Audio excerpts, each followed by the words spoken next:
Hi friends, welcome to Nisha's food hut Tamil. இன்றைக்கி நம்ம பார்க்க போகிறது 3 முட்டை வச்சு நம்ம எப்படி ஒரு ஈஸியான எக் பராட்டா செய்ய போகிறோங்கிறது தான். இது செய்கிறதுக்கு பார்த்திங்கன்னா, இப்போ நான் 3 முட்டை எடுத்து நல்லா கிரேட் பண்ணி துருவி வச்சுருக்கேன்.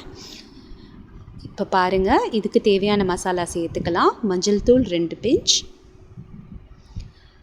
வரமிளகாய் தூள் 1 ஸ்பூன், கரம் மசாலா 1 ஸ்பூன்,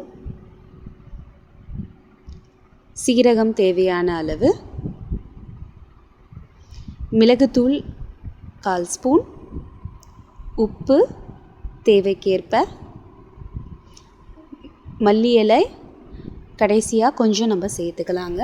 இப்போ இது எல்லாத்தையும் சேர்த்து மெதுவாக பெசரி விட்டுக்கோங்க. ஒன்றோட ஒன்று ஒட்ட வேண்டாம்.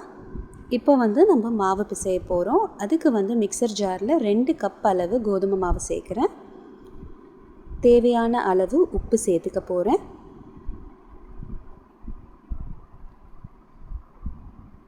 இது கூட சாஃப்ட்னஸ்க்காக 1 ஸ்பூன் அளவு எண்ணெய் சேர்த்துக்க போகிறேன்.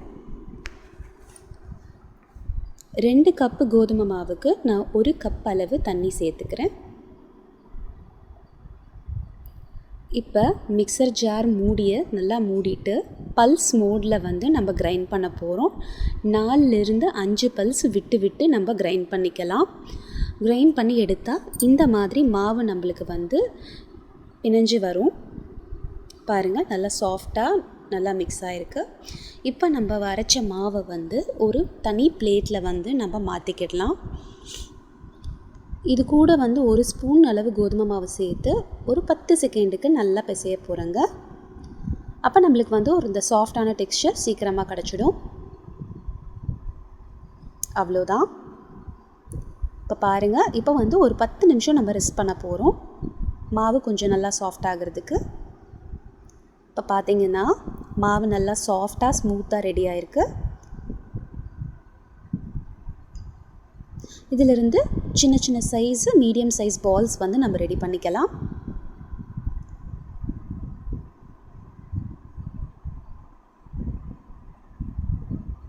இப்போ எல்லா பால்லையும் எல்லாமே நம்ம முடிச்சாச்சு. இப்போ நம்ம சப்பாத்தி மாதிரி திரட்டிக்க ஆரம்பிச்சிக்கலாம். அதுக்கு தேவையான அளவு மாவு டஸ்ட் பண்ணி வச்சுருக்கேன். நல்லா எவ்வளோக்கு எவ்வளோ நம்ம தின்னாக நம்ம திரட்டிக்கிறோமோ அவ்வளோக்கு அவ்வளோ நம்மளுக்கு பராட்டா நல்லா வெந்து உப்பி வருங்க.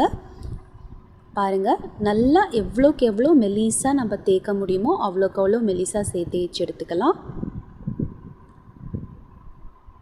இப்போ இந்த மாதிரி தேய்ச்சி எடுத்துட்டக்கப்புறம் நம்ம முன்னாடியே ரெடி பண்ணி வச்சுருந்த எக் ஃபில்லிங்கை வச்சிடலாம்.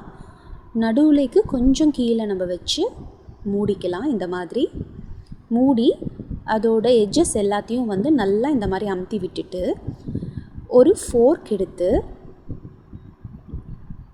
அதோட எட்ஜஸை இந்த மாதிரி அமுக்கி விட்டுக்கலாம். அவ்வளோதாங்க, நம்ம பராட்டா ரெடி. தோசைக்கல் நல்லா சூடாக இருக்குது, ஹை ஃப்ளேமில். இப்போ அந்த பராட்டாவை போட்டுடலாம்.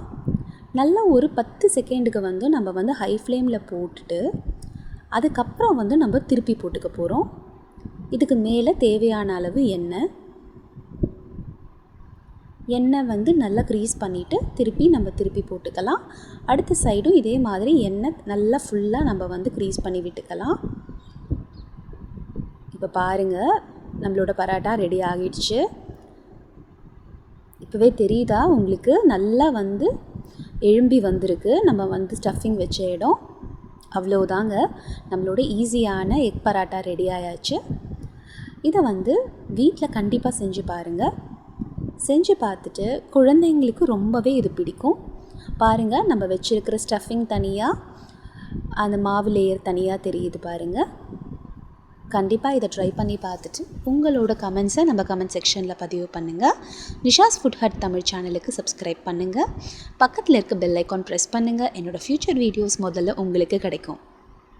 ஸ்டே கனெக்டட், கீப் வாட்சிங். நன்றி.